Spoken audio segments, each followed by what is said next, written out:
Ce programme vous est présenté par les amis et les partenaires du ministère d'Andrew Wommack. Et maintenant, Andrew continue à enseigner à partir de la parole transformatrice de Dieu sur le sujet « Ne limitez pas Dieu ». Bienvenue dans notre émission « La vérité de l'Évangile ». Aujourd'hui, j'entame ma deuxième semaine d'enseignement de la série intitulée « Ne limitez pas Dieu ». Si vous n'avez pas suivi nos émissions la semaine dernière, rendez-vous sur notre site internet ou notre chaîne YouTube.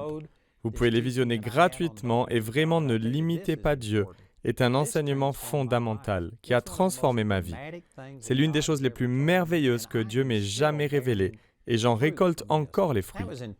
C'était en 2002, le 31 janvier, lorsque Dieu m'a parlé à ce sujet pour la première fois.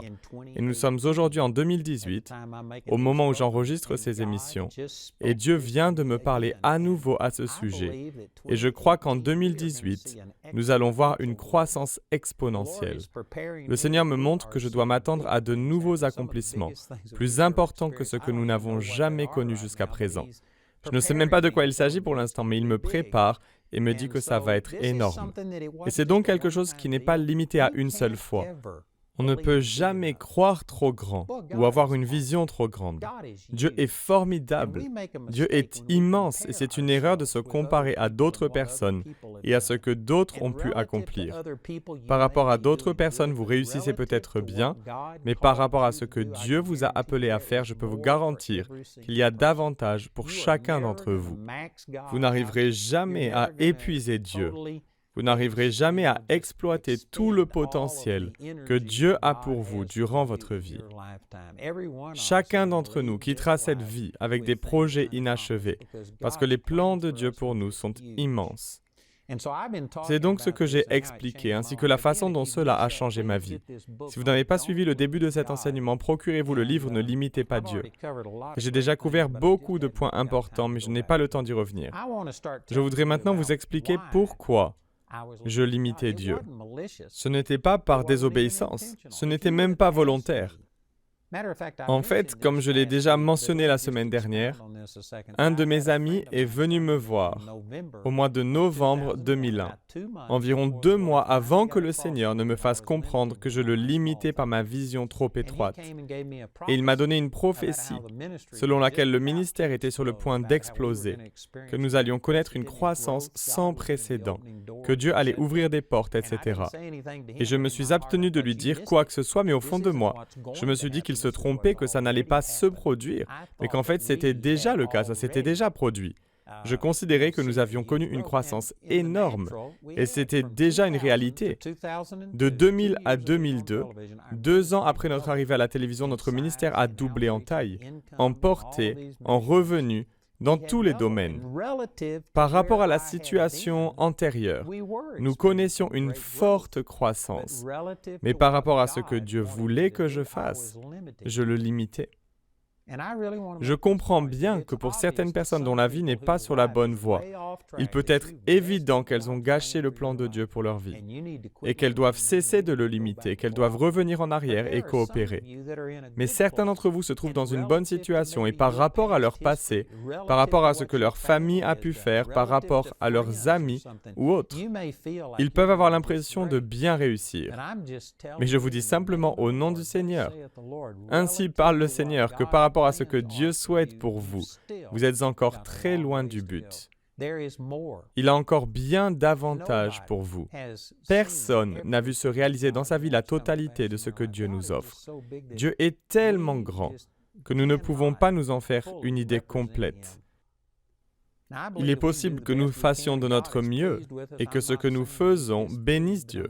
Je ne dis donc pas que Dieu est mécontent, mais je dis qu'il y a encore de larges possibilités inexploitées pour chacun afin de grandir et d'aller plus loin. Alors voici quelques-unes des raisons pour lesquelles je limitais Dieu. Dans Marc chapitre 4, verset 18, il est question de la parabole du semeur qui sème la semence.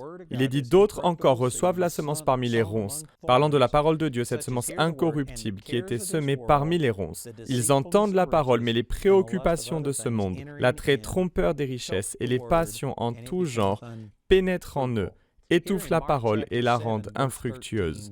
Puis dans Marc 7, 13, Jésus dit Vous annulez ainsi la parole de Dieu par la tradition que vous avez établie et vous faites beaucoup d'autres choses semblables. Jésus dit donc que nos traditions, et on peut les appeler de différentes manières, mais notre pensée, nos valeurs, notre vision, entre autres choses, font obstacle à la parole de Dieu. Ils annulent la parole de Dieu. Et l'une des raisons pour lesquelles je limitais Dieu, c'est ce qu'il m'a dit en 2002, mais l'une des manières dont je limitais Dieu est en fait ce que j'appelle de la paresse. Alors généralement, on ne parle pas de soi comme cela, mais je suis très direct avec les gens et avec moi-même. Certains d'entre vous diraient peut-être que vous étiez simplement satisfait, que vous profitiez de la vie ou vous avez une autre explication, mais pour moi, c'est tout simplement de la paresse. Vous savez, j'ai été appelé au ministère en 1968 et j'ai commencé à exercer mon ministère immédiatement. J'ai été pasteur de 3 petites églises, la plus grande église que nous ayons jamais eue, comptait une centaine de personnes. Je passais à la radio et nous faisions de notre mieux. Et je pourrais prendre beaucoup de temps pour vous expliquer, mais c'était très difficile. Chaque fois que nous allions sur une nouvelle station de radio, je poussais les limites. Nous étions au bord du désastre financier et nous nous sommes battus encore et encore. Et nous avons progressé. Des vies ont été changées. Je voyais des gens sauvés, nés de nouveau, baptisés dans le Saint-Esprit. Nous voyions des gens revenir à la vie. Je voyais des fruits dans mon ministère, mais il semblait que c'était au prix de beaucoup de difficultés. Et puis le 26 juillet 1999, après avoir pris la décision d'aller à la télévision et que nous devions démarrer le 3 janvier 2000, c'était ma première émission de télévision. Et après avoir pris cette décision, le Seigneur m'a réveillé au milieu de la nuit et m'a dit « Tu ne fais que commencer ». Il m'a dit « Le temps est venu ». Et j'ai répondu « Le temps, pourquoi ?» C'est une longue histoire, mais il m'a dit le temps de commencer ton ministère.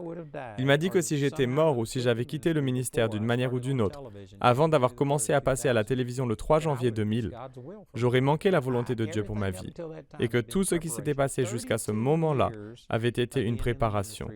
32 ans de ministère n'avaient été que préparation. Et la raison pour laquelle je dis cela, c'est pour vous montrer un peu le contexte. Et quand nous avons commencé à la télévision, c'est comme si quelqu'un avait ouvert les vannes. Les finances ont commencé à rentrer, l'audience s'est multipliée. Les gens répondaient. C'était tout simplement phénoménal. C'était radicalement différent de ce que j'avais connu à la radio pendant une vingtaine d'années. Et c'était formidable. Et je dis tout cela pour montrer que nous étions dans une position où nous touchions plus de gens que jamais. Nous avions plus d'argent en banque que nous n'en avions jamais eu. Les choses allaient bien, des vies étaient changées. Et vous savez quoi, je devenais paresseux. Parce que pendant 32 ans, ça avait été un vrai combat. C'était comme lorsque vous nagez et vous utilisez toutes vos forces pour garder votre nez au-dessus de la surface de l'eau. Et si vous vous relâchez, ne serait-ce qu'une seconde, vous allez couler. Et vous pourriez vous noyer, et c'est comme cela que j'ai vécu pendant 32 ans. Mais ensuite, lorsque j'ai atteint ce niveau satisfaisant, après que Dieu m'ait dit « Tu démarres à peine ton ministère », tout a commencé à fonctionner, les gens répondaient. Nous avions une plus grande audience, des revenus plus importants, et je me réjouissais de ne plus être soumis à la pression que j'avais endurée pendant 32 ans. Et vous savez ce qu'il s'est passé?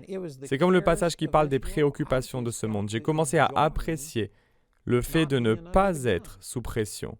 Je devenais paresseux et je ne voulais pas recommencer à me battre. Je ne voulais pas non plus me mettre dans une position où je risquais d'échouer. Et vous pouvez dire cela de différentes manières et l'appliquer à votre situation, mais pour moi, le Seigneur m'a dit, tu deviens paresseux. Tu profites de ce que les choses sont faciles et tu ne prends pas de risques. C'est quelque chose que j'ai appris par la parole de Dieu et que Dieu m'a enseigné de nombreuses fois. Il nous conduit toujours à faire mieux. Il y a toujours davantage à faire et nous n'atteignons jamais tous les objectifs. On ne peut jamais se contenter de se laisser porter, de couper le moteur et de se mettre en roue libre.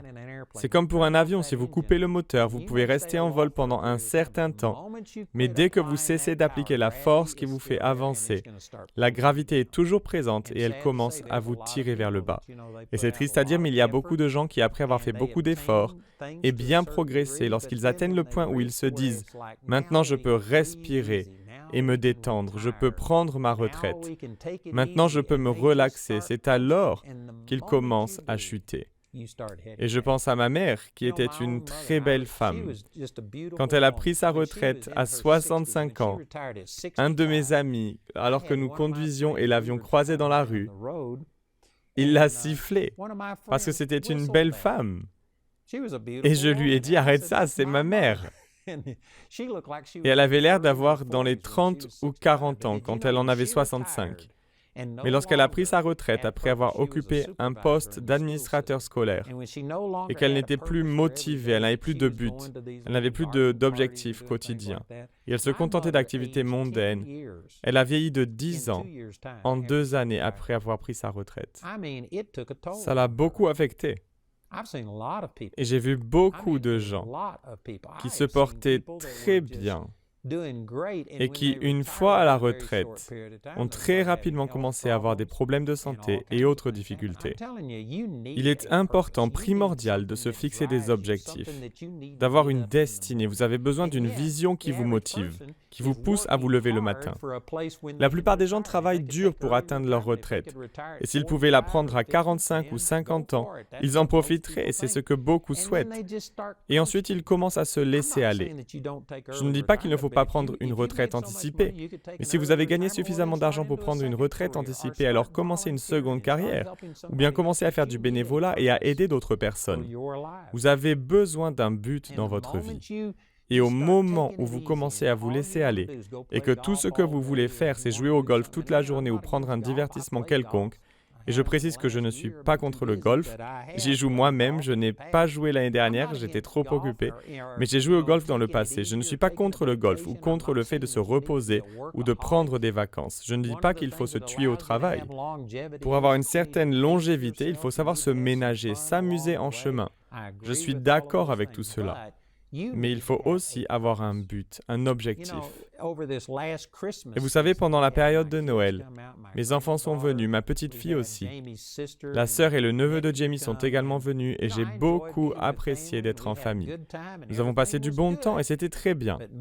Mais quand ils sont partis et que nous avons repris les cours et que j'ai recommencé à faire des émissions de télévision, à voyager et à exercer le ministère, j'étais super heureux. Je me disais, voilà vraiment ce pourquoi je suis fait. J'ai apprécié le temps libre et j'en ai bien profité.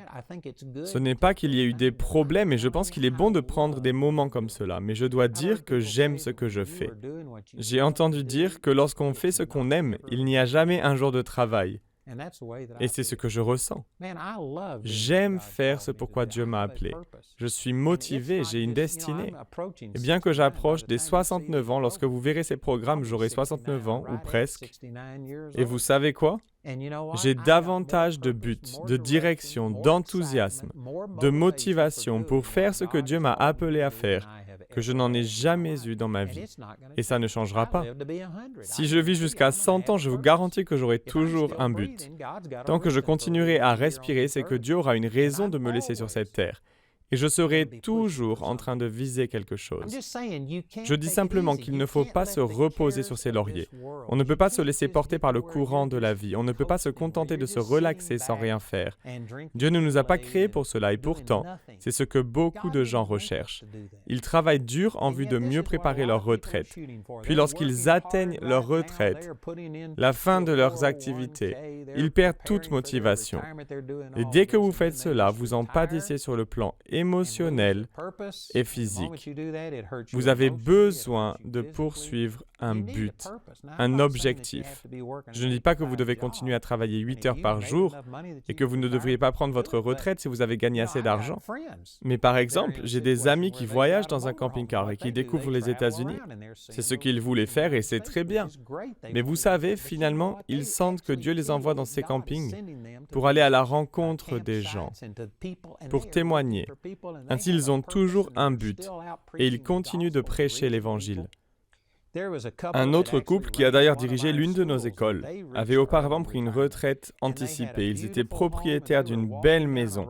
Et un beau jour, alors qu'ils se promenaient main dans la main le long de la route, comme ils le faisaient chaque jour, à la même heure, ils se sont regardés et se sont posé la question, « Est-ce tout ce que la vie a à nous offrir ?» Ils avaient de l'argent, une famille, la santé, tout allait bien. Mais était-ce tout ce qu'il leur restait à faire, profiter de la vie et passer leur journée sans rien accomplir? Bien sûr, il faut profiter de la vie et je ne dis pas qu'il ne faut pas admirer les roses et les fleurs en passant. Mais ce couple s'est dit qu'il devait y avoir quelque chose de plus. Et ils ont décidé de venir étudier à l'école. Et bien qu'étant à la retraite, ils ont tout laissé derrière eux pour venir à Caris. Ils ont vendu la maison de leurs rêves et ils sont venus à l'école. Et là, ils se sont enflammés pour Dieu. Ils ont réalisé qu'il avait d'autres choses en vue pour eux. Et après avoir terminé leurs études, ils ont pris la direction de l'une de nos écoles. Et cela depuis probablement une dizaine d'années. Ils ont vu des centaines, des milliers de vies changer, des gens libérés. Leur vie a pris un sens nouveau. Ils accomplissent davantage pendant leurs années de retraite qu'ils ne l'ont jamais fait dans leur vie. Vraiment, vous ne pouvez pas laisser ce désir de confort et de facilité, cette envie de ne faire que profiter de la vie et de vous préoccuper seulement des réalités naturelles. Cela étouffera la parole de Dieu. C'est exactement ce qui est dit dans Marc 4, 18, 19. Et beaucoup de gens ont tendance à être trop absorbés par cette vie, ce qui peut limiter ce que Dieu veut faire en et à travers eux. Là encore, il faut trouver un équilibre. Je ne dis pas qu'il ne faut pas profiter de la vie. Une fois, il y a une trentaine d'années, j'ai participé à un atelier sur la gestion du temps. Et on nous a demandé d'établir un calendrier de ce que nous allions faire. Et j'y ai inclus 1h30 d'exercice physique par jour. À l'époque, je courais presque 10 km par jour et j'ai ajouté cela à mon emploi du temps.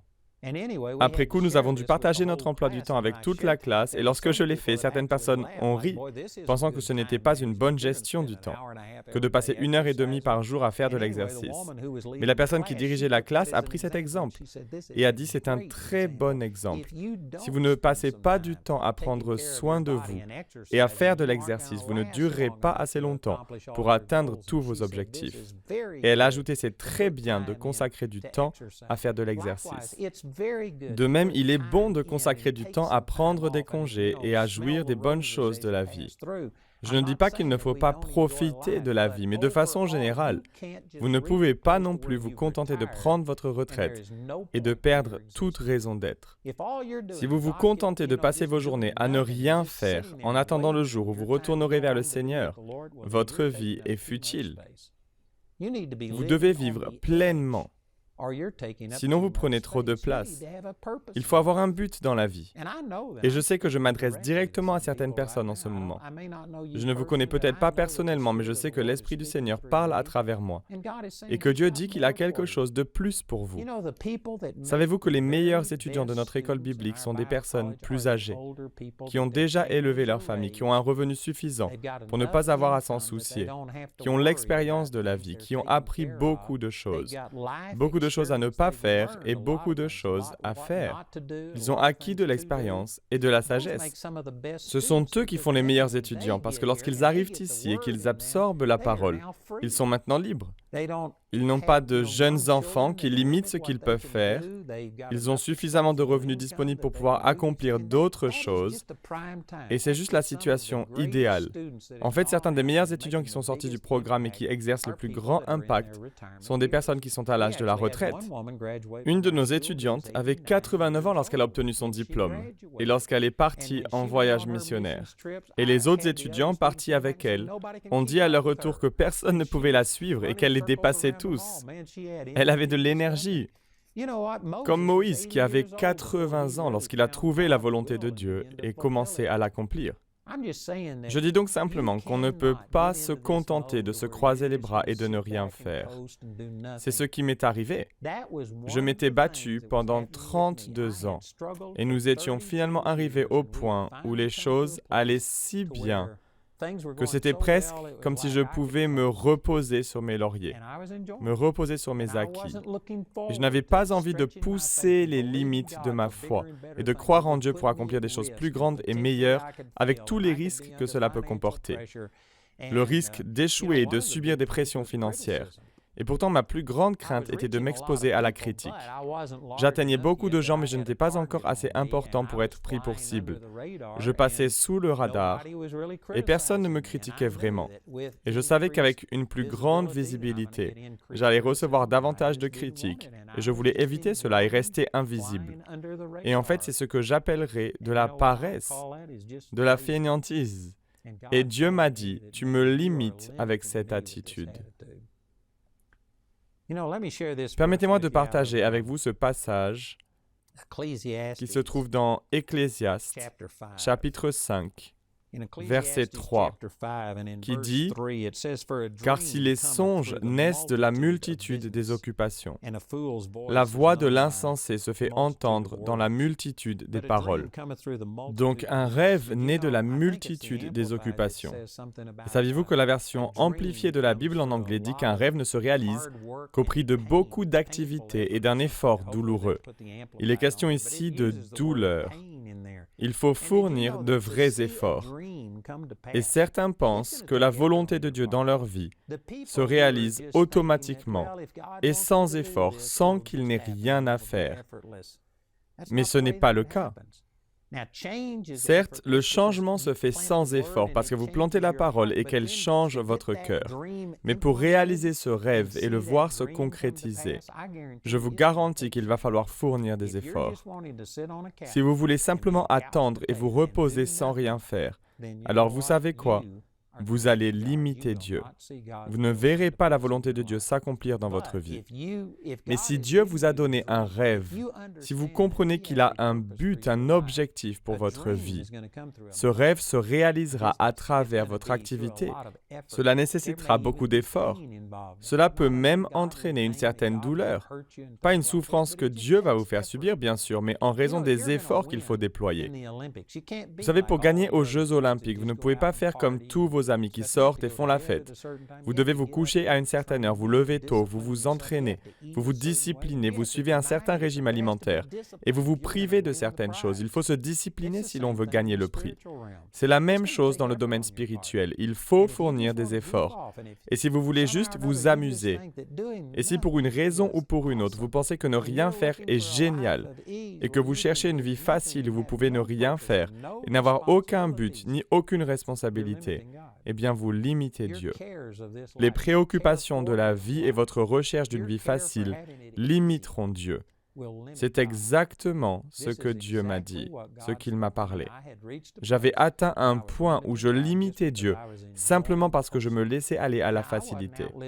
Et je ne vivais pas dans le péché, je continuais à voyager, je continuais à enseigner la parole, nous faisions de la télévision tous les jours, nous publions régulièrement. Mais je savais que Dieu avait plus pour moi que ce que je vivais. Et je ne voulais pas trop en faire. Je ne voulais pas courir le risque d'échouer. Et cela limitait Dieu et m'empêchait d'élargir mes horizons et d'aller de l'avant dans tous ces domaines. Et je sais que c'est également vrai pour vous. Et je suis convaincu que Dieu parle à certains d'entre vous par cette émission aujourd'hui. Je vous encourage à vous procurer ces ressources. Le livre est vraiment puissant. Il donne des explications que je n'ai pas pu donner ici à la télévision. Et vous aurez tout en une seule fois. Vous pouvez revenir en arrière et l'étudier. Nous avons également un guide d'études pour enseigner aux autres. Et à l'intérieur de ce livre, vous trouverez un petit autocollant statique que j'utilise pour garder cette vision sous les yeux. Il se détache et peut être collé sur un miroir, sur n'importe quoi. Et il dit « Ne limitez pas Dieu » Psaume 78, 41. Je vous assure que ce sera une bénédiction pour vous. Alors écoutez notre annonceur qui vous dira comment recevoir ces ressources. Et s'il vous plaît, appelez ou écrivez-nous aujourd'hui, puis rejoignez-moi demain et tout au long de cette série alors que nous poursuivons la vérité de l'Évangile. Le programme d'aujourd'hui fait partie de la série « Ne limitez pas Dieu ». Nous espérons que ce message vous a béni. Notre ligne téléphonique est ouverte aux heures indiquées à l'écran. Appelez-nous si vous avez des questions sur ce programme, si vous avez besoin de prière ou si vous désirez commander l'un de nos enseignements. Vous pouvez nous contacter au numéro qui s'affiche à l'écran. Ce programme a été rendu possible grâce au soutien financier de nos partenaires. Si vous souhaitez devenir partenaire, vous pouvez le faire en appelant ces numéros. Nous vous proposons un livre sur le même sujet que l'émission d'aujourd'hui, intitulé « Ne limitez pas Dieu », que vous pouvez vous procurer pour 14 €. Vous pouvez aussi opter pour les fichiers audio MP3 et vidéo MP4 sur clé USB. Les 20 émissions de cette série sont disponibles en DVD pour 22 €. Vous pouvez également vous les procurer en CD pour la somme de 15 €. Si vous commandez les 2 albums, CD et DVD de manière simultanée, le prix de l'ensemble baisse à 30 €. Pour tous nos téléspectateurs qui se trouvent en dehors de l'Europe, tous les produits que nous vous présentons sont disponibles grâce à nos bureaux dans votre région. Vous pouvez les contacter grâce aux détails qui s'affichent sur votre écran afin de connaître le prix dans leur monnaie locale. Andrew a à cœur que chacun puisse écouter ou regarder ce programme à sa convenance et puisse le partager avec d'autres. Si vous ne pouvez pas vous permettre d'acheter cette série, nous vous enverrons un lien afin de télécharger gratuitement l'enseignement de cette semaine en version audio MP3. Pour cela, il suffit de nous appeler. Notez que vous ne pouvez profiter de cette offre qu'en appelant notre ligne téléphonique. Vous pouvez nous appeler dès maintenant au numéro qui s'affiche sur votre écran. Nous nous ferons un plaisir de répondre à vos questions, de prier avec vous ou de vous aider à commander l'un de nos enseignements. Notre ligne sera ouverte pendant les heures indiquées à l'écran. Toutes les ressources d'Andrew en français se trouvent dans les boutiques en ligne des sites internet de nos bureaux affichés à l'écran. Nous espérons avoir de vos nouvelles aujourd'hui.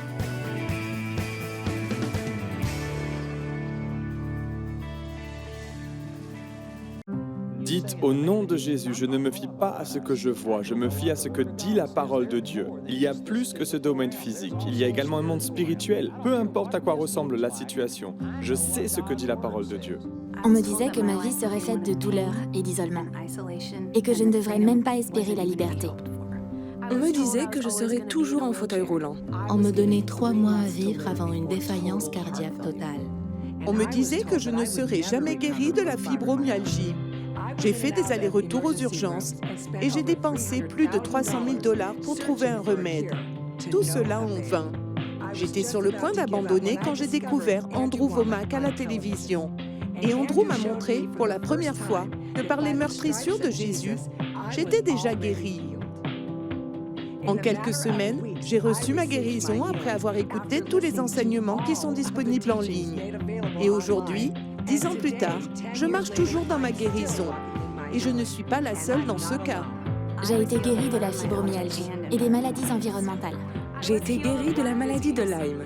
J'ai été guérie d'un lupus et d'une insuffisance cardiaque. C'est grâce à des personnes comme vous qui êtes devenus partenaires du ministère d'Andrew Wommack que nous avons chacun pu retrouver nos vies. Les mots ne sauraient exprimer notre reconnaissance pour votre générosité, mais il y a encore des millions de personnes qui recherchent cette vérité qui libère. Pourriez-vous nous aider à leur transmettre ce message? Vous pouvez atteindre des gens comme moi, qui sont enfermés chez eux et qui ne sont pas conscients de la plénitude de ce que dit l'Évangile, à savoir que nous pouvons être libérés de tout ce que l'ennemi essaie de mettre sur nos vies. Je ne serai plus de ce monde sans ce ministère.